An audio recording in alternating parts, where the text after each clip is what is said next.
जंगल का शेर बेदर्दी से हर जानवर को मारकर खा जाता था। कभी हिरन, कभी पांडा, कभी घोड़ा। हमेशा की तरह आज भी शेर शिकार पर निकला और एक बकरी पर हमला कर दिया। उसी समय अर्शी मारखोर आसमान से नीचे उतरता है और जंगल के सारे जानवर भी वहाँ इकट्ठा हो जाते हैं। मारखोर कहता है, तुमने जंगल के जानवरों पर बहुत जुल्म किया है। अपनी जादुई शक्तियों से मारखोर शेर को सुअर में बदल देता है और घोषणा करता है, अब जंगल की नई शासक बकरी होगी और तुम जो अब सुअर बन चुके हो, तुम्हें दोबारा शेर सिर्फ बकरी ही बना सकती है। यह कहकर मारखोर आसमान की तरफ उड़ जाता है। बकरी सबके सामने ऐलान करती है, आज के बाद कोई जानवर किसी को नुकसान नहीं पहुंचाएगा। सभी मांस छोड़कर फल खाएंगे। काफी समय गुजर जाता है और जंगल के सब जानवर खुशी से रहने लगते हैं। एक दिन बकरी की अदालत में वही सुअर आता है और रोते हुए कहता है, बकरी बहन, मुझे माफ कर दो, मुझे फिर से शेर बना दो। मैं वादा करता हूँ कि अब कभी किसी जानवर को नुकसान नहीं पहुँचाऊंगा। बकरी को उस पर तरस आ जाता है और वह उसे दिल से माफ कर देती है। जैसे ही वह उसे माफ करती है, सुअर फिर से शेर बन जाता है और इस तरह जंगल के सारे जानवर खुशी खुशी रहने लगते हैं।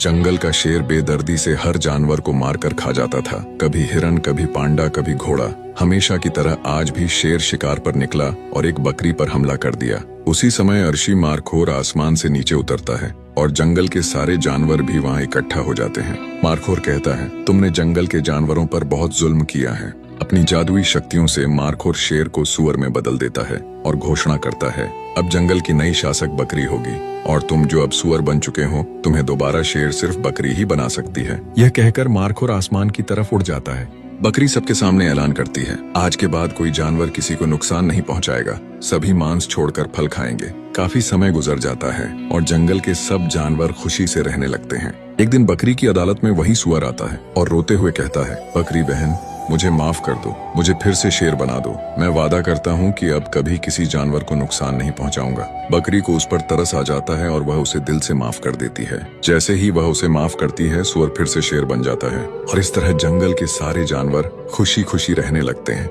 जंगल का शेर बेदर्दी से हर जानवर को मारकर खा जाता था। कभी हिरन, कभी पांडा, कभी घोड़ा। हमेशा की तरह आज भी शेर शिकार पर निकला और एक बकरी पर हमला कर दिया। उसी समय अर्शी मारखोर आसमान से नीचे उतरता है और जंगल के सारे जानवर भी वहाँ इकट्ठा हो जाते हैं। मारखोर कहता है, तुमने जंगल के जानवरों पर बहुत जुल्म किया है। अपनी जादुई शक्तियों से मारखोर शेर को सुअर में बदल देता है और घोषणा करता है, अब जंगल की नई शासक बकरी होगी और तुम जो अब सुअर बन चुके हो, तुम्हें दोबारा शेर सिर्फ बकरी ही बना सकती है। यह कहकर मारखोर आसमान की तरफ उड़ जाता है। बकरी सबके सामने ऐलान करती है, आज के बाद कोई जानवर किसी को नुकसान नहीं पहुंचाएगा। सभी मांस छोड़कर फल खाएंगे। काफी समय गुजर जाता है और जंगल के सब जानवर खुशी से रहने लगते हैं। एक दिन बकरी की अदालत में वही सुअर आता है